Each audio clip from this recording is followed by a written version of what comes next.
Dun, dun, dun, dun, dun, dun. It's time for us to come on here and talk about so many things about Lost. You're welcome. No.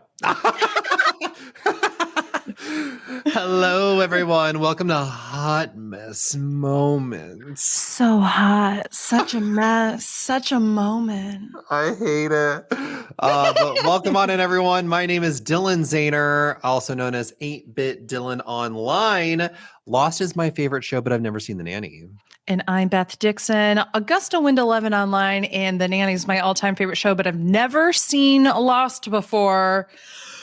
And boy, did my reactions probably show that when I watched these two episodes of Lost last night with Dylan.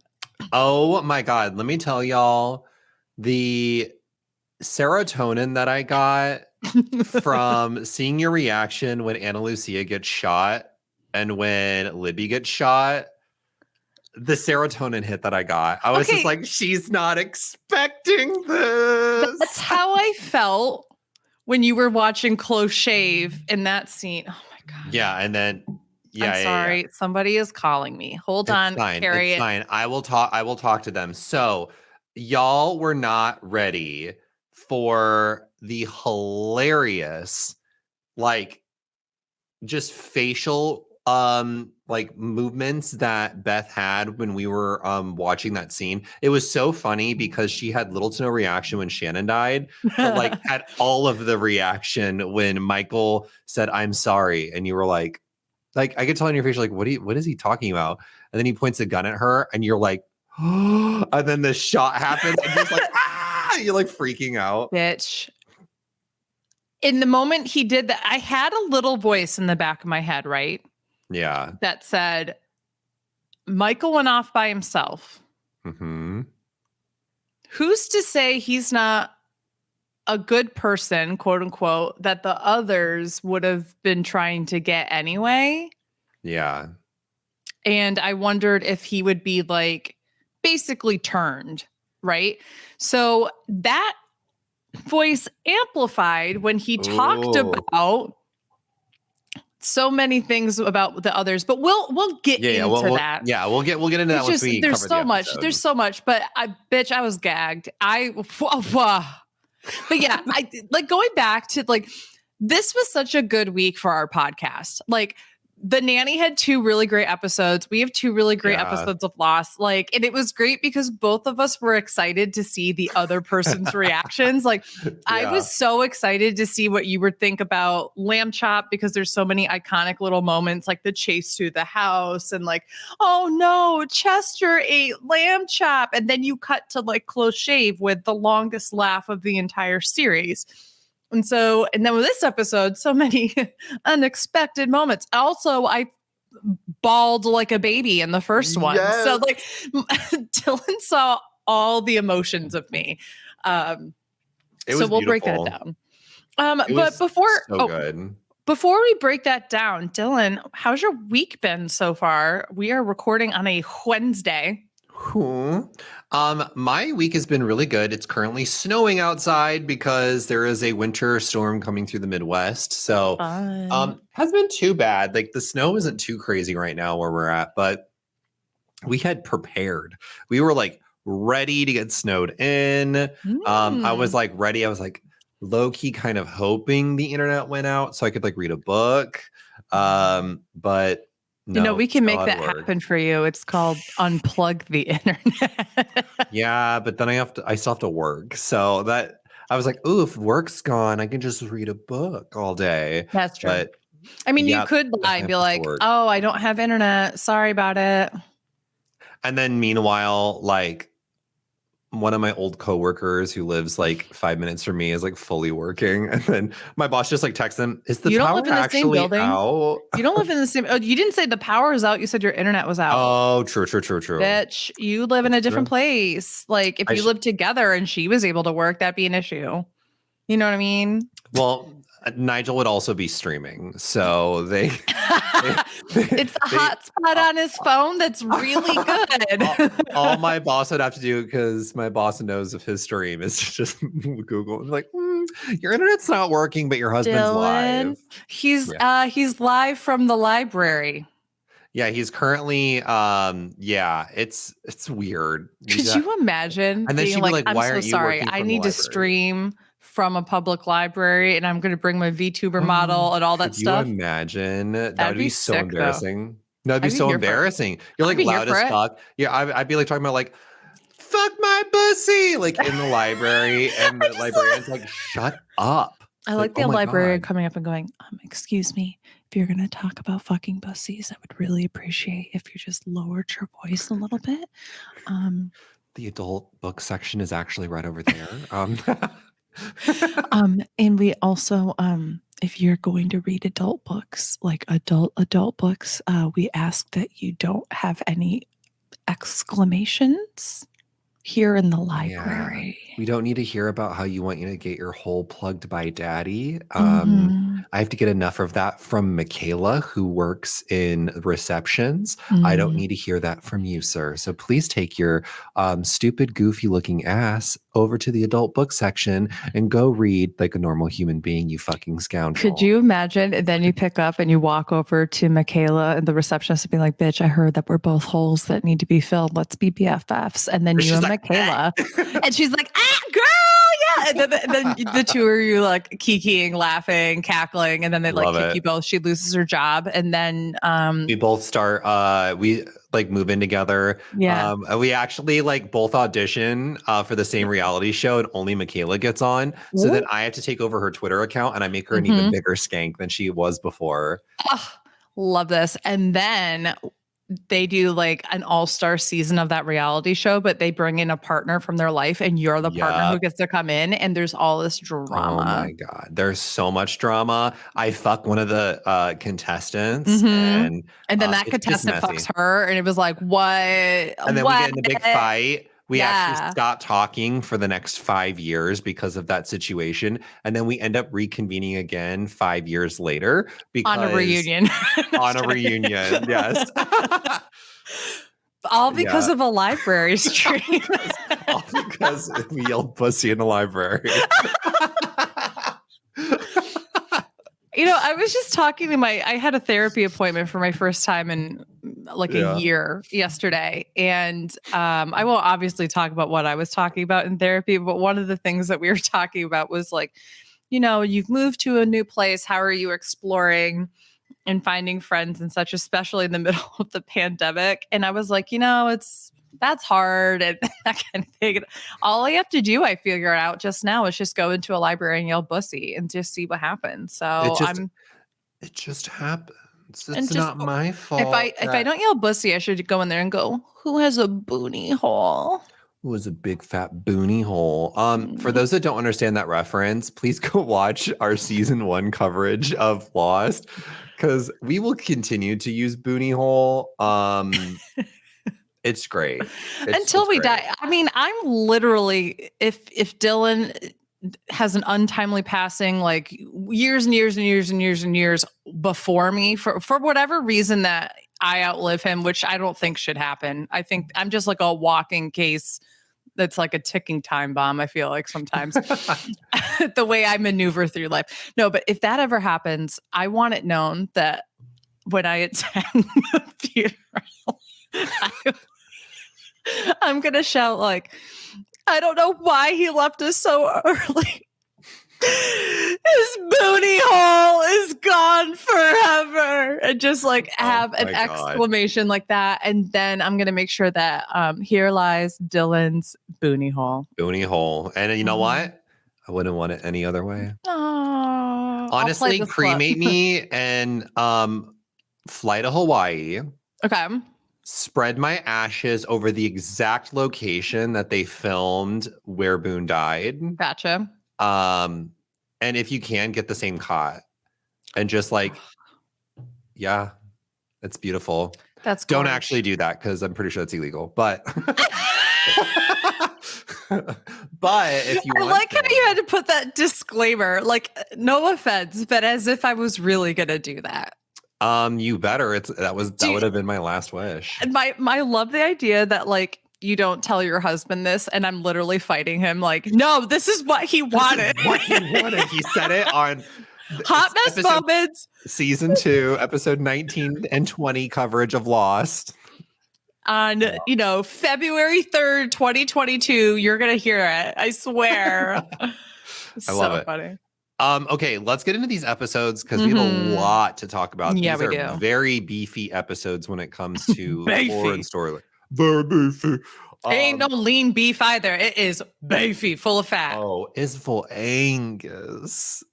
Angus beef, baby. Okay, so we are going to be covering Lost, Season 2, Episode 19 and 20, SOS, and 2 for the Road. Okay, so let's start with SOS, the episode that literally made both of us cry. I cried a lot. Oh, yeah, it's such a good episode. And the way that they use the flashbacks to impact the present storyline and make you think a certain way, and then the revelation. Oh, it's so good. But what was your rating? So good. This is an 8 out of 10 episode. It was really good. Excuse me. My issue is it feels like a palate cleanser episode. It doesn't feel like it does anything for the general arc, really, of what's going on. Like, why is it all of a sudden that they're like, let's do an SOS? Like, I don't know. Like, I just feel like, that seems really weird. And it was just like, oh, let's have a moment for Bernard to like, let's get into his character more. Let's get into Rose's character more. And that was somewhat distracting at times for me. But that's not to say I wasn't impacted by the episode. Because as you can attest, as we've already said, I was like, full on ugly crying to the point I couldn't even look at you, Dylan, when we were watching because I was embarrassed. I was sitting there watching like in the dark. My lights were like barely on, and I was still like. It was so good. It was really good. And it's also interesting. Like, thank God neither of them died. That's all I care about. Yep. I think what's great about this episode is that one of the few things that I feel like they did to strengthen the character relationships is you see this weird connection between Rose and Locke. Rose is, I think, the only person on the island that knows that Locke was in a wheelchair. I think so, yeah. And so, besides Locke, obviously. And so that all of a sudden makes so much more sense as to why she's talking about faith so much in the first few episodes of the entire series, when she has faith that her husband is still alive and all this different kinds of things, is because she's already seen the miracle. Mm-hmm. She's living the miracle. She's living the miracle, but she felt it. And then she's like, the time that she's by herself, I'm getting the sense that, yes, I'm sure it was about her husband and trying to make a connection, but I think it was more reflecting on what is my body going through? Because she has that moment of when you have something inside you that's not supposed to be there, you feel it, like you have a sense of it.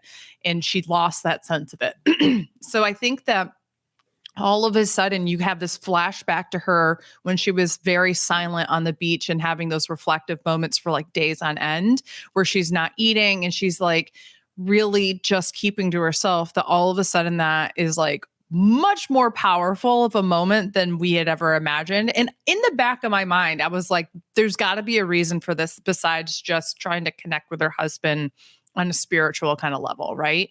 Yep. And this makes a lot more sense. Now, the other part of this, what I think is interesting, is that her and Bernard have not been together for too long. When it's kind of presented in a way that like, oh yeah, well, whenever we fly, I have to hold his ring because his fingers swell. And like things like that you just assume they've been together for years and years and years. And you're finding out that it's likely only been around a year, if not less than that, maybe a little more than that. You don't really have a good sense because they only dated for 5 months. And then she tells him 5 months in that she's dying. And then, which I'm kind of like, it's such I think it's manipulative. Yeah. I think both of them, it's very manipulative. I have, before we get into that, a very, very interesting fun fact. Okay.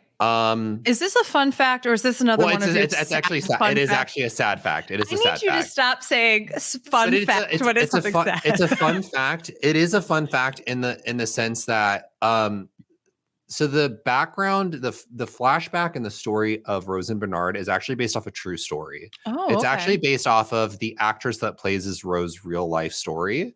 Laverne Scott Caldwell actually lost her husband a year after they got married because of cancer.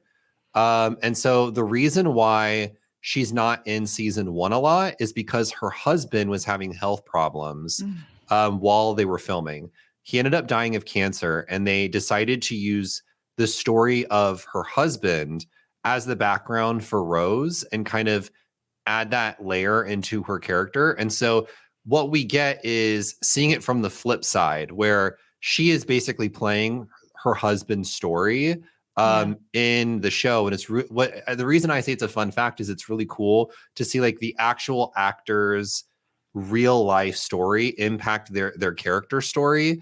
And the reason why they did that was because Rose was such a fan favorite character in season 1 that I think that's why, like you said, it feels like a palate cleanser episode, is because they had kind of planned to film this episode about Rose and Bernard, but I think they had trouble figuring out where to fit it in, because it doesn't feed into the greater plot except for the very end of the episode when Michael shows up. And I think it's because there's so much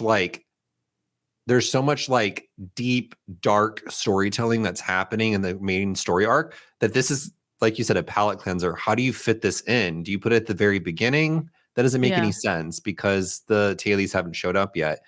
Do you put this at the very, very end? Probably not, because you want like more of the more lore moments. But I thought that was just a really cool fact that it's sad that she lost her husband, but it's cool that it's based off of a true story. And I hope too that they consulted with her and we're like, oh, for sure, we're gonna do this. And because I imagine how hard that must have been for her if that was so fresh and like, now having to put herself in a one way, I'm sure that it was like really like healthy to grieve in that way and kind of work through some of that. But at the same time, like, that would be so hard. But yeah, it just, we find out that they've been together for only 5 months. She hasn't even told him yet about her circumstance, which I feel like is a weird thing. It's like super manipulative in the sense that like they're clearly really falling for each other. Why have you not told this man? Like, what's he supposed to do now? Like, that's like really awkward for Bernard, because it's like, then he feels guilty if he ends up leaving you because you've now put a lot of trauma on him. But that's the thing too. It's like, at the same time, if you haven't, I think he's being super manipulative. You know, they're both are. Where he's like, we've only been dating on the island. Yeah, oh my gosh, yeah. But he's like, oh, we have it. Oh, but before that, the honeymoon, like, if anything, he's more overtly manipulative. And I said, I think sometimes it's low key abusive. Like, I think so too, a little bit. They withhold really big information from each other, and they're both in the wrong. It's just, if you haven't spoken about marriage and that kind of commitment with somebody, word of advice, don't propose to them, because you don't know what their thoughts are on it. If he had a conversation that was like, I'm really falling for you and I'm thinking about marriage. Like, is this something that you would be in? Like, is this something that you're interested in? Is this something that you would like? Where's your head at? Are you in the same point of, if not, like, that's those kind of conversations I'm sure are awkward. I've literally never had one. So obviously duh. But I feel like that's a necessary thing. Like, and if he had brought that up earlier, I feel like that's when she probably would have been like, there's something important that you need to know. Yeah. And then it's not like at Niagara Falls with musicians in a public restaurant. Like, yeah. And that's a word out. If anybody here ever proposes to me, if we're in a long-term relationship, like, first of all, we have to talk about it first. That is in no way something you just spring on me. I will say no to your face. I like flat out, I'm not breaking up with you, but I'm going to be like, honey, no, we need to talk about this a little bit more because I want to know what you think marriage looks like. I want to be able to go into this prepared. This is the Cap rising in me, bitch. I need to plan it out. I'm doubling down on how often I'm going to say astrology stuff now. Oh, I'm down. I am down for you to bring up astrology stuff as long as you admit that you're obsessed with astrology. I'll admit that I'm obsessed with it, but I don't believe in it. Shut the fuck up. Yes, you do. I don't believe I think that there's aspects about it that are like really interesting to reflect on, but I'm not sitting back being like, the only reason why I'm like this is blah, blah, blah. I say it tongue in cheek because I have no idea what half of it means anyway. So I just say shit. Like when I say the Cap rising me, I actually don't even know if that's legitimate or not. I find it funny, and this is why I bring it up. As someone that doesn't believe in astrology, you talk about astrology more than people that I know that actually believe in astrology. It's so funny. Well, it's the same thing, right? Like you have people who, some of the most like religious, spiritual people I know never talk about it to other people because it's a personal thing to them, right? That's how they do. It's not a personal thing to me, so I just like talk about it. Whatever. Yeah. The only thing that is personal, and I do believe this, is that Leos are the best. Oh my god! Oh my god! Okay, but getting back to the episode. Yeah. Back to the episode. I find that both of them are very manipulative, and that all of a sudden their relationship, like, I don't know, it just kind of felt like there was aspects about this. Not saying that you can't fall hard for somebody and not saying that like you can't devote your life to somebody that you've only just met and all those things. Yeah. Obviously that happens. But it seems weird, like to all of a sudden be like the way that Bernard and Rose were constantly talking about the other one whenever they were on camera in the first season for Rose and then in the beginning of the second season and their emotional reunion, like a lot of that comes into focus with this episode. But it's so weird to me because there's also this element that we're seeing now that we didn't before, which is very much like they're still getting to know each other in a weird way. Like, you know what I mean? I disagree. I don't think it's an element of them getting to know each other. I think it's an element of they understand each other clearly really well. They wouldn't have gotten married and they wouldn't have gone through all of this rigmarole if they didn't know each other to some extent. Sure. From the characters that we know of Rose and Bernard, they are not ones to jump rashly into a decision. Bernard seems very hesitant to do things. At least he was in the Taily section. He only kind of went along with people when they were all doing something. And then he expresses the exact opposite of that in this episode. Yes. No, and I'm going to get to that. So then I know. Rose gets is very staunch in her beliefs about how things work and how the universe runs and how fate works and everything like that. And so it's really interesting to see this fire lit under Bernard that we've never seen before, where he kind of takes ownership of something. But what I love about this episode is at the very beginning, you think it's because, or we are led to believe it's because he wants to get off this island to go back to the life that they had. That's what Bernard's motivation is. And obviously Rose is trying to stop him because she can't admit to him that she lied to him about being healed from cancer, even though she's healed now, which is, in my opinion, really stupid. Like you're fucking healed of cancer. Who gives a shit whether you lied or not? You don't have cancer anymore. Right. So then, So then what I find very interesting is we are seeing the first real character who has tried to take a power position actually learn you are not meant to be a leader.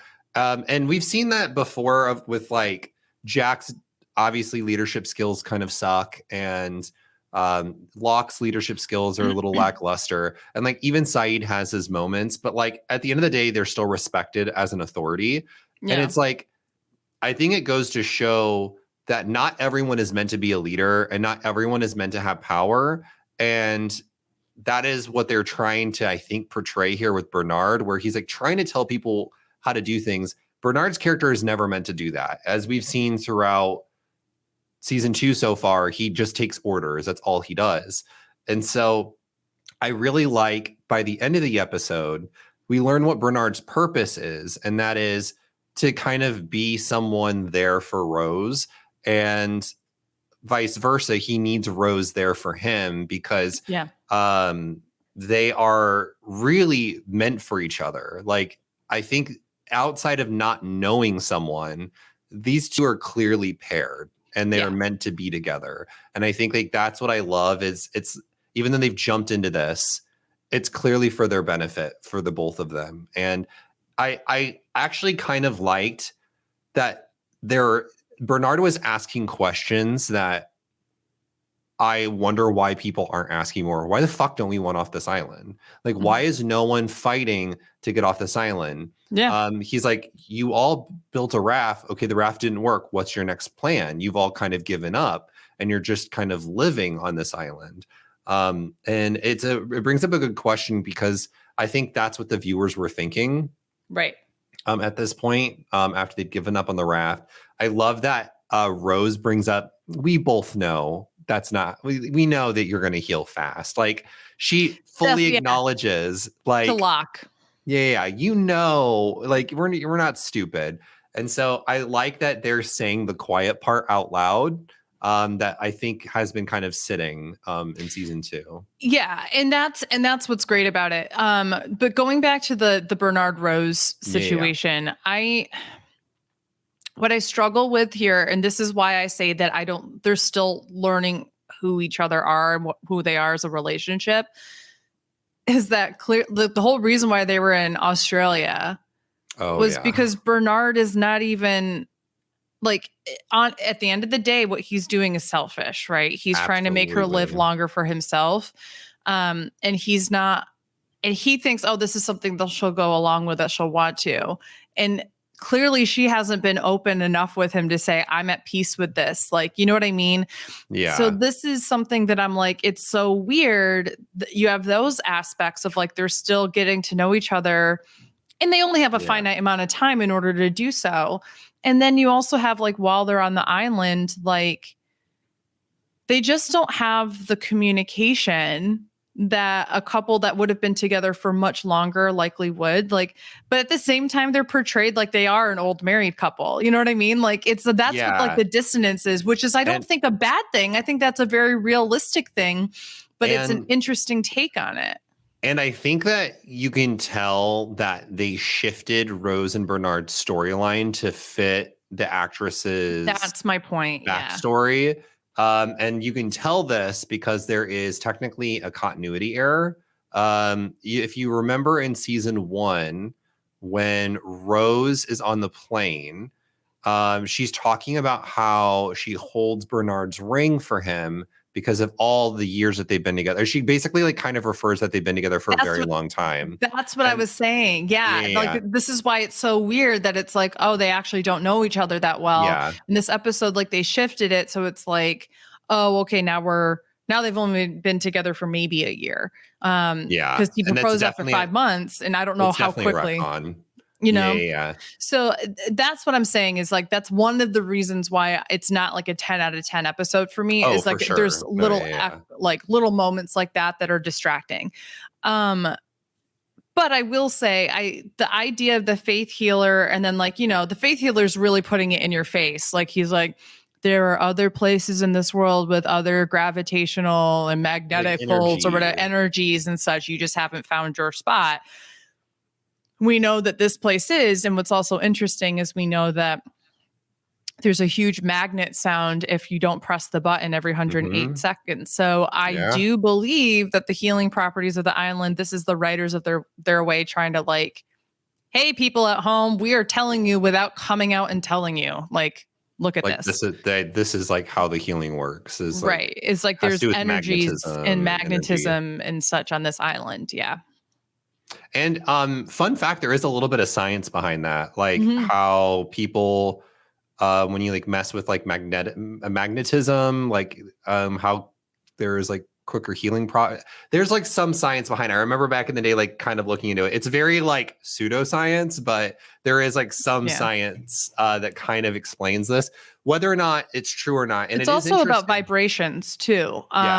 Because for example, there's been science that, and I don't know how peer reviewed or whatever this is, so I'm not saying that it's a fact, like scientific fact, but there has been research that shows that cats purring on you actually helps you heal from certain things. I don't know, like if it's, I don't think it's diseases, but if you have like ailments inside you, that the vibrations of a cat's purr is another reason why like you get relaxed as well. Not because you're like, holy crap, this little precious baby is purring and happy on me, but just so it's like a mental thing, but it's also like there's something about the vibrations of it as well. When my pussy vibrates, I also feel better. So dude, when my vibrator's on my pussy, I feel a lot better too. Okay, I want to talk about the present day stuff that happens outside of Rose and Bernard. So we need to talk about how Henry Gale needs to be on Survivor. Oh my God. The way he is manipulating Locke here is so good. Expert. It's so good. Locke is a baby. When he is mentally challenged, like he has like an equal to him mentally, Locke acts like a child because he's like, I don't know what to do. I'm gonna bang on this door. Tell me the truth. And I'm like, this is not a good look for you, Locke. It was just, and they shoot this amazing scene where it's like you see the Sith Lord come out of Henry Gale. And I just like literally the scene before that is when I'm crying about like, I don't know, diagnosis or something like that. And I'm sitting there crying and I'm all puffy and red in my face or whatever. And then I'm watching this scene and I looked over and you and I were both like, smirking with it, like it was so good. I love this character, not because I think he's a good guy, but because I'm just sitting back and I'm like, he's so interesting and fun to watch, and see how he can tear right through. Henry Gale is a fan favorite for sure. Good, he should be. So that was excellent. And so the other part of this obviously is that they're trying to do an exchange. Jack takes Kate out into the jungle. They're going to the line of where they were told not to cross. And so he wants to let them know, like, hey, we've got your guy. Give us Walt back and we'll give him, kind of thing. And Henry says, you'll never get Walt. They'll never give you Walt. Bitch. Yeah, just the way he says it too. It's like, I can't remember if it's in this episode or the next one where he's just like, I'm dead either way. Like if they give you Walt, they'll kill me the minute I'm given back to them. And if they don't give him Walt, they're going to come here and still kill me. And he's like, and you all are going to kill me. Yeah, because I have no value anymore. And so he's very like disposed and like just, you can tell that it's manipulation. For sure. It's absolutely manipulation. And here's my whole thought process on this, right? And to me, it's confirmed in the second episode with Michael at the end. But I think he knows, like, I feel like his whole mission was to figure out what their dynamics are so that he can better report of how they can tear them apart, take the people who are good, that kind of thing. Right. And if he can make them realize like my value is to be sent back, like he's essentially a spy. It does. And like, that's all he is. Like, he's not somebody who is really getting disposed of. Like, I don't think he really feels like that. I think it's all an act in order to get them to give him back and kind of go from there. So I absolutely. Also, it's all front. And timing wise, we know that he would have known who Michael is if they had taken Michael, because Michael disappears before they find Henry by a good couple of episodes.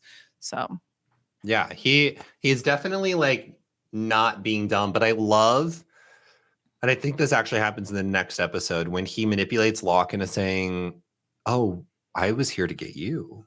Like that was the whole purpose of this. You're one of the good ones. You're one of the good ones. Like, yeah, we're only looking for good people, and you're definitely one of the good ones." But before we get into that, I also want to ask your question. I need to ask you a question. Okay. What do you think the purpose of them constantly showing Echo and Charlie building a church? Like, this is like, I want to say the 6th episode we have seen Echo continuously still building this church. Well, I think that you have two very damaged individuals who need that both of them grew up or later in life have found the value of having a holy space, a place where you can retreat to, a place that you like. I love the line from Echo because I believe it to be true from people who in my life, that you can be saved in many different ways. You can be physically saved from the island, or you could be saved in the eyes of whatever your religion is.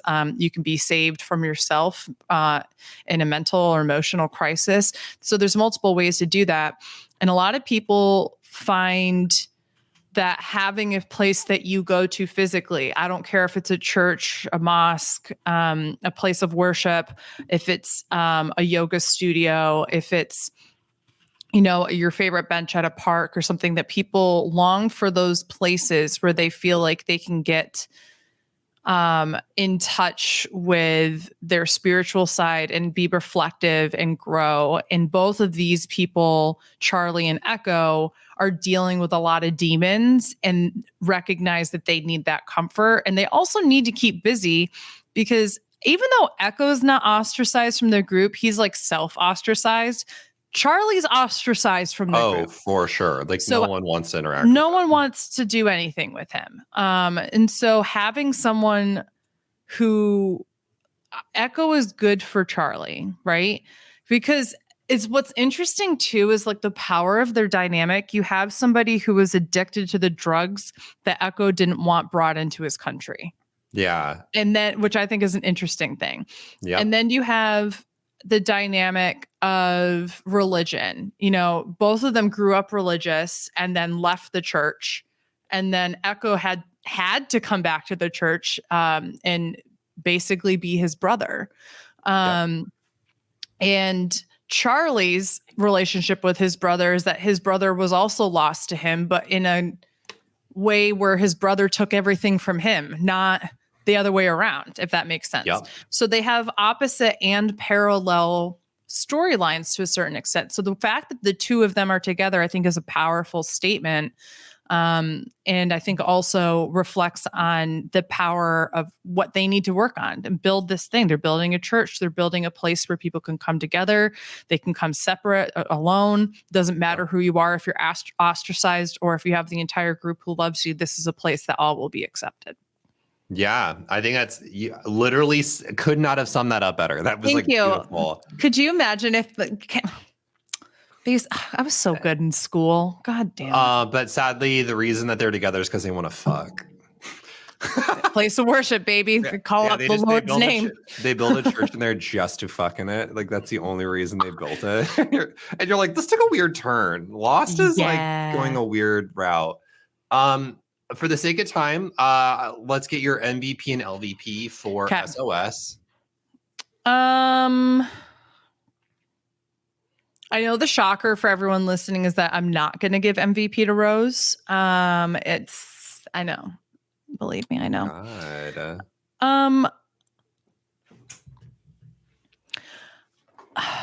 This is hard. I think I'm going to give MVP to not Henry Gale because he's so good.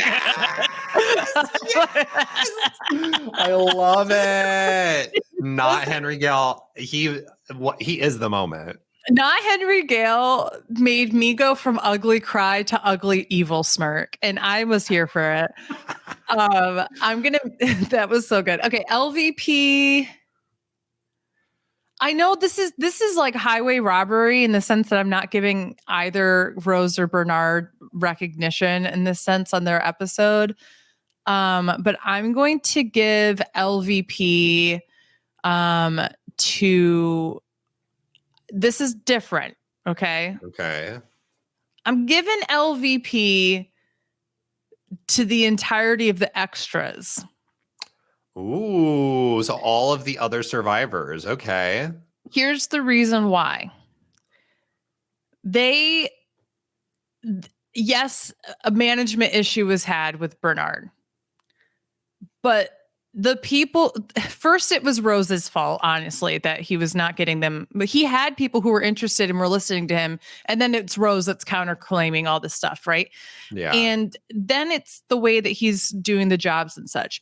If they truly wanted this job to be done, they would have just been like, no, old guy, this is what we're going to do. And they would have worked together on it. But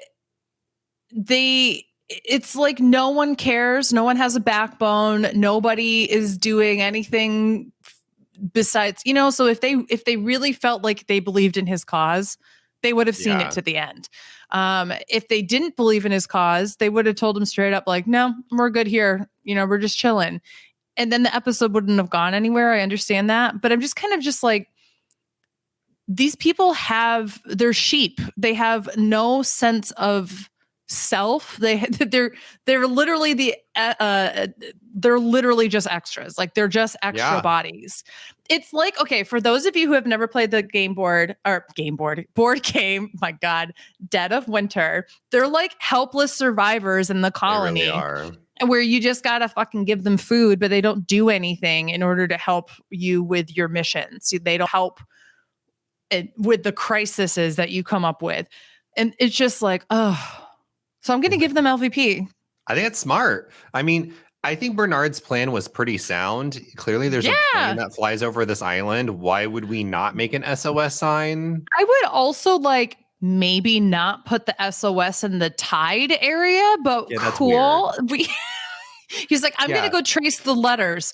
The bottom of the letters will be underwater about 12 hours out of the day. No big deal. I was going to be like, I think a smarter use of your time is to take that parachute, stretch it over some trees, and paint SOS on it or something. You know what I mean? Yeah. Like that's, I think, a better use of your time. People don't know about the parachute. He knew. Well, they knew about. No, not the yellow one. The parachute that brought in all of the Dharma Initiative food. That's the other thing. They're all like, clearly a plane's going overhead. Fuckers, they were delivering. Do you not understand that that's the same fucking symbol that's in your hatch? Oh no, I think they know that. I think they're just trying to get the attention of the person flying the plane. But my point is, why would the plane be delivering food if they weren't? You know what I mean? That's my whole point. I guess to them, what they think is no one knows that they're on this island, them being the survivors. And so if they put SOS, they can get the attention of the person flying the plane to maybe kind of investigate, be like, what's going on here? Because in their mind, they're delivering this food for the Dharma Initiative people. It seems weird. Why would there be an SOS on the beach? From their point of view. But I guess then they have to make the leap in judgment, right? Which is, if the Dharma Initiative people, who are they if we haven't seen them? The only the people you've seen are the others. So then your leap of judgment there should be the others are the Dharma Initiative, which we don't know if that's the case or not. They met Desmond. Definitely they've all talked about Desmond before. But I guess, okay, but bring it back. Desmond was also stranded on the island. He wasn't like somebody who was put there by the Dharma Initiative that we know of, because that's like what he basically said was he kind of he crashed there. Yeah. So my point being, if other people have crashed here and they're providing them with food, but they haven't gotten off the island, what makes you think that plane is going to get you? Or it's or they're trying to feed the people who are trying to kill and kidnap you. So that's probably not the best plane that's going to save you. Yeah, I see your point. I guess the counter argument to that is, if the others are controlling the dropping of the food, why would they drop the food on the side of the beach that the survivors are on? Why would they not just drop the food closer to where the others are? Yeah. And that's what I don't know, because it seemed like when Jack and Kate found the food, weren't they trying to go?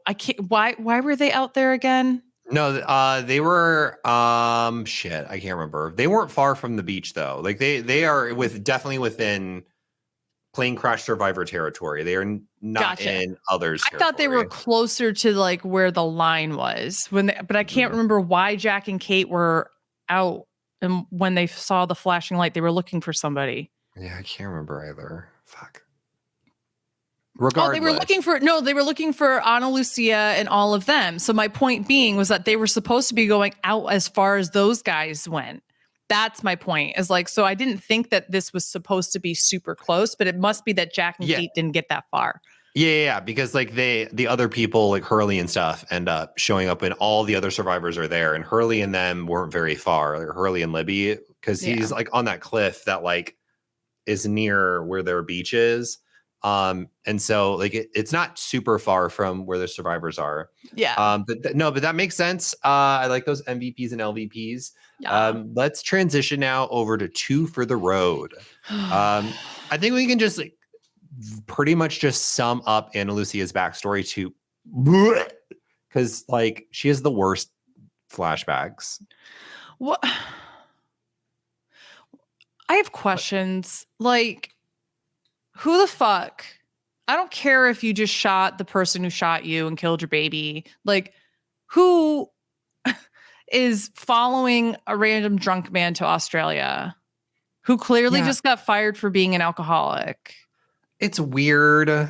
Like, I guess she's trying to run away, but I'm like, and make money while running away. But I'm also like, this is like, there's nothing that has led up to this decision. Like this, there's nothing that like you've given us information about Ana Lucia that makes us believe this decision that she's made. There's so many things about this, right? We know that she jumps. She doesn't necessarily think things through. She goes with her gut instinct and is like stuck on that. And we know that, right? But this isn't a gut instinct moment. That's a moment that every woman that I know. Yeah. Red flag. Your gut instinct is the one that's telling you stop. Right? Yeah. And there are gut instincts that tell you to stop and think. Like, that's a moment. I can't, like, if a drunk guy was like, hey, come to Australia. You want to go to Australia? I just got fired because of my son. I'm going to come up with a name for you and you come up with a name for me. Like, so many question marks. So, yeah, it helps to provide some context. And I know that they're trying to like deepen this further connection between Ana Lucia and Jack and Sawyer to a certain extent. Yeah. Like we literally see that scene right before Christian and Sawyer meet up. Or in the bar. Mm-hmm. Yeah. So this is like right before that happens. And Ana Christian opens the door and goes, hey, I'll walk in here. And I was like, but Ana Lucia, first, we also learned that Christian apparently has another child and is paying rent in this other country. And I'm like, okay. So who cares? Who cares? Yeah. If this better play off in some capacity. It does. Okay. And, like, they explain more of Christian's backstory, but it is. But in this moment, I was like, really, Ana Lucia's flashbacks became much more about Christian than it did about her. Yes. Like, which is annoying because I'm like, you finally have, even though I don't like her at all, but you finally have somebody who does have strength in a different way that we've seen for women. And then the entirety of her time is just her like not being the world's worst stupid bodyguard. Like, it was so stupid. Regardless, what it's supposed to illustrate is that she makes poor decisions and like she's incapable of making a good decision, which just made me angry because I was like, fucking cops, man. It's so stupid. Like, yeah, it's so fucking dumb. And I really can't stand Ana Lucia's character. I like that we got a little bit more of Christian, but the thing is, I don't think we got anything more from Ana Lucia in this. No. She's still just a shitty human being, and like, there's no Shitty human redeeming being. qualities. There's none. Except for besides she doesn't want to be an alcoholic. Like, she doesn't want to be an alcoholic, and she pulls Christian away because she's like, oh my God, I'm with an abuser. We know that she doesn't like abusers. So like the one thing that she did that was okay was pull him away from that family. Yeah. Okay, cool. But that doesn't make you a good person. That just makes you like a decent person in that one situation. This does paint an interesting picture for Christian, though, in the sense that he gets fired from his job. He runs away from America to Australia and just lives in Australia for a while. I'm assuming trying to reconnect with this other family that he has. Eventually dies there, and his son from America is going to have to come to go and grab the body and go back. So I'm wondering, like, how much of Jack's family knew about this other family that was in Australia. And also, Christian Shepherd, you're a terrible human being. Yeah. How come doctors' last names are Shepherd in all these shows? Like, you've got you're right. Grey's Anatomy, Shepherd. Like, I don't know. It's just yeah, he's shitty. And then when you see Ana Lucia in the present day, there's just a lot of like, why the fuck is she fucking Sawyer? It's so weird. That whole situation was just stupid. Horny? Is that what it was? Like, she was no. Really the whole point was like that's how she got the gun. It's like because he was going to strip off his clothes and that kind of thing. But you know what she also could have done? Not fucked him. Waited until his clothes were off. Picked up the gun and ran. Yeah, it was like weird. But what we're seeing is how did Sawyer not realize that the gun was taken? Because he was vagimatized.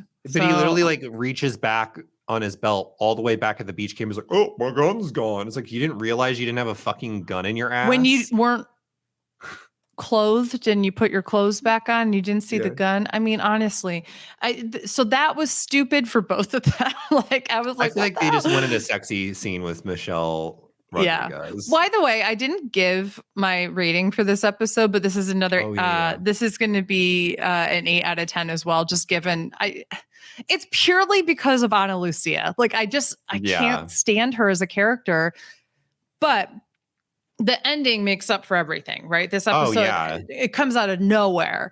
This is a very memorable scene in season 2 also. Yeah. And so then you also have the storyline of Hurley and Libby, and Hurley's trying to do a picnic because that's what freaking Saeed is like. There's a really beautiful beach 3 kilometers away. And I unmuted and I said, yeah, what's great about that beach is like you can set up a whole like sexy tent moment. And after you have sex and you go to get some water, Libby will see Walt have a vision of him, which will lead her to want to search through the jungle, where then she's going to get shot by Ana Lucia. So take your date on this beach. Like, I was like, what? Weird that he's like, yeah, let me tell you about my romantic spot that like literally led to Shannon's like search for Walt. Yeah. But anyway, so you have this whole situation, and then Hurley's trying to be cute and put together a picnic. He forgets the blankets. They can't find out where they are. They find out they're just back at camp. And so she goes back to get blankets. And so if Hurley was a better planner. Yep. Sad. I'm curious, do you think Hurley's going to blame himself for this? 100%. Yeah. I think he's good. I know you said this wasn't the case, and I hope it's not, but I hope this doesn't make him like binge eat again. You'll have to wait and see. But the implication here is that Libby and Ana Lucia are dead. And I remember unmuting and asking you this, and you said you don't think Ana Lucia is dead. You do think that Libby's dead, though. Yeah, I think Libby's dead, which sucks because there's so many unanswered questions with Libby. There really are. Like, you know what? Maybe Libby's not dead. The reason why I didn't think Ana Lucia would be dead was because I I just don't see a world where they kill off Michelle Rodriguez's character in the first season that she's on, when it was like a huge buildup that she'd be on the show. Like, she hasn't even been on for a full season yet. Like, so that is like question mark to me. In terms of Libby, why would they do that flashback of her in the psychiatric ward, if only to have another brush off moment where he's like, oh, maybe if I drink a lot, I'll figure out where I remember you from. And she's like, and then like dies. Like, that seems weird. So I think story wise, Libby is not dead, maybe. But I can't figure out why they would kill Ana Lucia, especially in a flashback episode of hers. Like, there's just so many, maybe they're both not dead. Right. I mean, there's precedence for people dying in their flashback episodes, like Shannon. Shannon died. Shannon wasn't like this size of this character. Shannon's a fucking idiot. Let's go. Shannon's stupid. No, but Shannon died in her flashback episode, which is a fair enough statement. But Shannon wasn't as pertinent to the plot of what was going on. I mean, she was for that one episode, but Ana Lucia has been consistently a part of this plot with Henry Gale. So I just feel like that's weird. We also know that Michael shoots himself in the shoulder. So let's get actually into the whole Michael of it all, because I think it all kind of brings back here. So Michael comes back, he wakes up and he's telling them like, hey guys, we can militarize ourselves and we can go and we can fight them. There's only like 2 armed people. And they're all dirty. They have these canvas places. They have like their own like little hatch that they're guarding with only 2 people. Like, we can take them on. And what's strange to me is that Kate in the same episode tells Jack, I saw their costumes and like a beard and all the stuff that like they were wearing in this other hatch area. And it's like completely brushed aside, even for Kate. Like, Kate doesn't question it's like a this. bit weird. And also, they know they have more than 2 guns because they gave them their guns. So that's like complete. Like, why aren't people thinking about this kind of stuff? It's I completely agree with you here. It's Michael kind of like a weird plot hole. Yeah, it's kind of a weird plot hole here. What I wish would have happened is I would have loved to see Michael tell a better lie. I don't know if this is like their way of trying to show that Michael's really bad at lying, or if it's a way to show that Jack and Kate are obtuse as fuck when it comes to someone else's life. And like, I think what it's supposed to show is that they're so much more focused on, oh my God, Michael's back. And yes, you just went off and you did this. Like, we need, like, they're so easily going to be invested in the person who like they cared about, who returned, than they are about what that person is saying. It's just like, I don't understand why they wouldn't be questioning this kind of stuff, you know, especially like you've had all these like conversations with Rousseau. Like, you know that there's an ability to lie and lie and lie. There's, you know, they're kidnapping people who were in your plane area. Like, there's a lot of things to this that I would be like, if Michael went off by himself, the safe assumption is if he comes back, that he didn't escape like Claire. Yeah. And sorry about it. And it's very strange too, because he comes from their side of the jungle and there's just like no questions or asked. Like, even Jack kind of negates it. He's just like, oh, what? You think they just threw them there? I'm like, do you think that the others think in a logical sense? They're clearly 2 steps ahead all the time. So like, why would this be any different? Like, why is that off the table to like even think about? It does bring up an interesting thing to think about though. What do you think is going to happen? Do you think Henry Gale is just going to run away and run back to the other side? Do you think now that he's free, he's going to do something else? So I'm not fully clear on what the repercussions are going to be of Libby and Ana Lucia being shot. And the fact that I thought I couldn't tell the angle. You had to be like, no, he shot himself in the shoulder. I thought he shot himself in the heart. And so I was like, did he fucking just die too? What the hell? He just killed himself. I think so. I can't tell if he's going to say Ana Lucia shot the three of us and Henry saved us, therefore saving Henry's namesake. Or if he's going to say Henry stole the gun from Ana Lucia and shot all of us in a means to get Henry in a place where he stays with them and doesn't get brought back or gets killed. So I don't know what the repercussions of this going to be. I don't know why Michael's doing this. What way is he going to lie about it? Right. And clearly he can't lie very well. So this will be interesting. That's my point though. Like apparently he can lie fine because they were fine with it, but also at home are going, what the fuck, y'all? Excuse me, sir. Yeah, it's inconsistent. Something's not right here.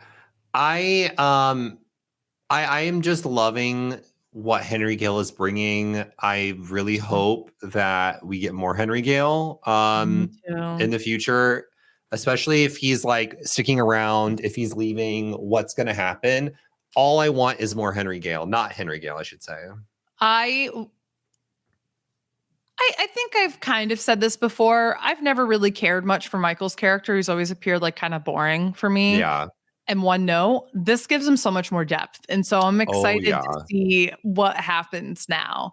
And I'm also kind of hoping that there's a moment where Michael and Claire talk, because I would love to see if anything, Claire is able to get more information about what's going on with her, but in a way that Michael doesn't mean it to. And like, maybe Claire's the one that like outs him. She's like, you're a lying fucker. Yeah. You know, and that would also give Claire some motive, because she really has been standby for all of season 2. For the most except part, for the one episode that was a freaking amazing.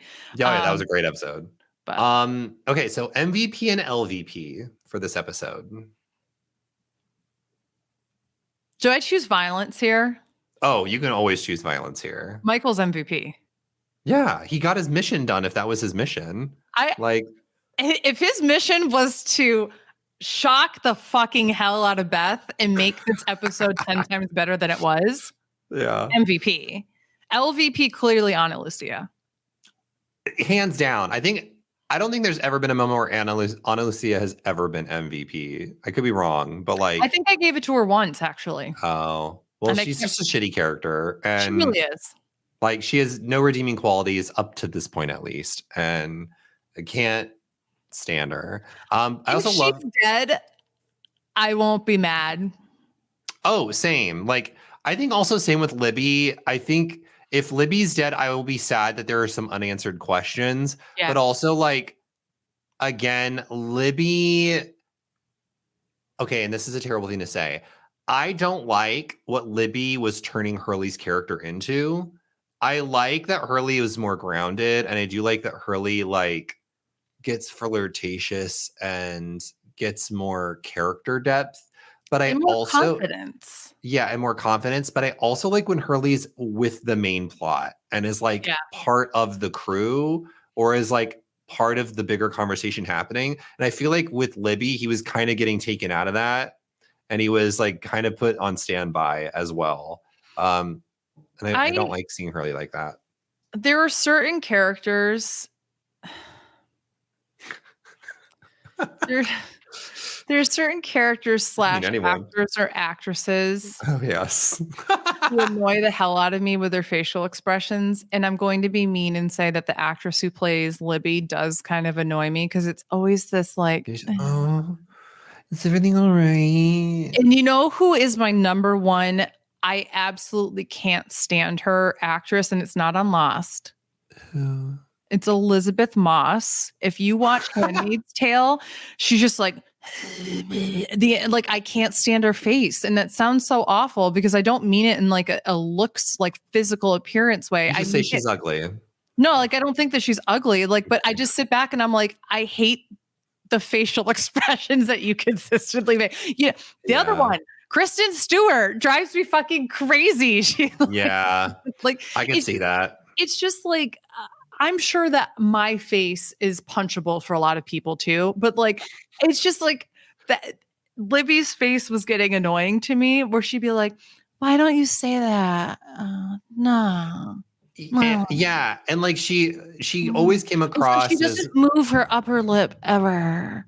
And she comes across as like a writing mechanism and less of a real human being character. Yeah. And then when you personify it by not having any movement, like did someone stick a needle in here and like when what's you her flaw? Like we need a flaw for her. And we got the flaw we didn't even get a flaw. We got a tiny bit of the flaw. And it might not even be a flaw. It might not even be a flaw.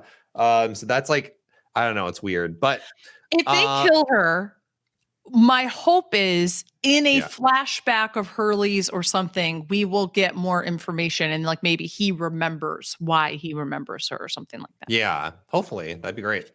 Okay, so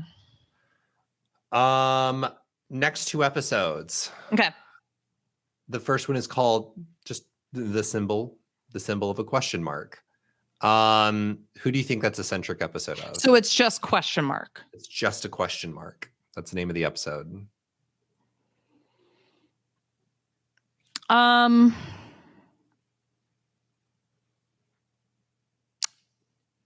Is it a Jack?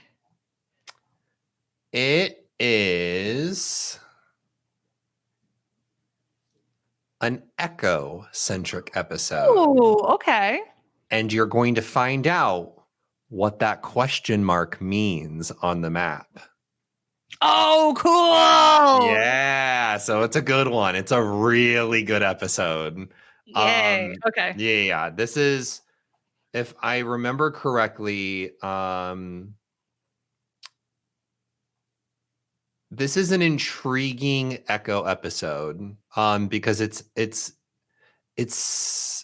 set in a timeline for Echo that I think is needed. We've gotten a lot of really past Echo. We haven't got a lot of newer Echo. So it's curious to see where did Echo go after Africa? Like after everything that happened in Africa, where did Echo go? And I think that's what we're going to get in this episode. And then after that, it's called 3 Minutes.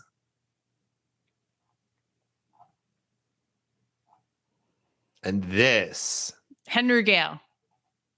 Is it a wild episode? This is a Michael. I was just going to say, if it's not Henry Gale, it's Michael. I feel like they had to do something like one of those 2 characters at some point, especially if they're going to do the question mark next episode. I think it makes sense that they're going to do an episode that kind of gets a little bit more focus on one of those 2 characters. I'm excited. It is a very interesting episode. All I'll say is I believe, I could be wrong, in this one we learn what happened to Michael while he was gone for all that time. So it's going to be interesting. And then after that, we have the 2-part finale, Live Together, Die Alone, parts 1 and 2. And I am not going to say who those centric episodes are about until everybody. You'll have to wait and see. It's such a good finale, though. Woo! Okay, so we haven't discussed this. So we have 2 weeks left of both The Nanny and of Lost. So what we're going to do is do 2 episodes of The Nanny next week and 2 episodes of Lost. And then for the finale, which is 2 episodes of Lost, we're going to actually have 3 episodes of the Nanny, 2 that are canon and one's the spinoff. Are we going to do another season 2 wrap up for both shows like we did with season 1? I would love to. I would like to do that too. Yeah, I think we should. I think we should definitely do a wrap up to just like kind of guess where the season 3 of both shows are. I do think it makes sense for us to do like we did before, where it's all in one episode, where we like what I think would be really great is, so we do 2 more weeks of Lost in the Nanny, and then I think maybe we skip a Tuesday episode and do a Thursday episode of us doing the recap of season 2. And then maybe we can try to get those stats from Tyler. And you know what's going to be great is that takes us, if we do a Thursday episode, that takes us to the last Thursday in February. So we start March right off with season 3, baby. So I'm excited. And our 1-year anniversary will be at like the end of March, beginning of April. So we will have gotten through 2 full seasons of both of our shows. Hell yeah. And it's going to go like wildfire. So probably by like next year, we will have almost finished, I believe. We will have almost finished both shows. Well, instead of taking like 20 weeks to do one season, essentially, because there were some times that we were doubling up anyway, you're going to half that because we're going to be doing 2 episodes a week. So it's only going to take for the nanny like 12 weeks. So we're only going to have 3 months per season, which I'm excited about. And there's some episodes in Lost where we're going to have to do 3 episodes as opposed to 2 because there's like 3-part finales and stuff like that. So it's going to be interesting. And there will be episodes of The Nanny that are like very limited on script and more reliant on like flashback moments and such from the series. So like, we're going to be able to, it's going to be a fun ride. I'm really looking forward to what the next like year is going to look like for us. It's going to be crazy. Well, thank you all so much for tuning in. If you want to, make sure to follow us at Hot Mess Moments on Twitter for all the updates for all upcoming episodes. You can also follow us on our personal Twitters. That's at 8BitDylan and at AugustaWind11. Yes. Over there. And we'll be back here next week. Yeah, and share this podcast with a Lost lover, and share the nanny one with a nanny lover. We're getting messages from people who are doing similar kinds of rewatches. We got a wonderful message from a listener. Thank you so much, who messaged both of us the other day and said that they're introducing their partner to the nanny, and their partner's introducing them to Lost. So it's like a very similar thing to what we were doing.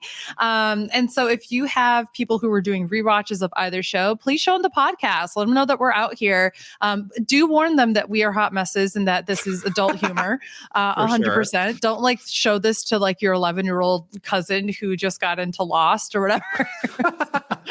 We are not the podcast for that. But make sure to share us, and it helps us out tremendously.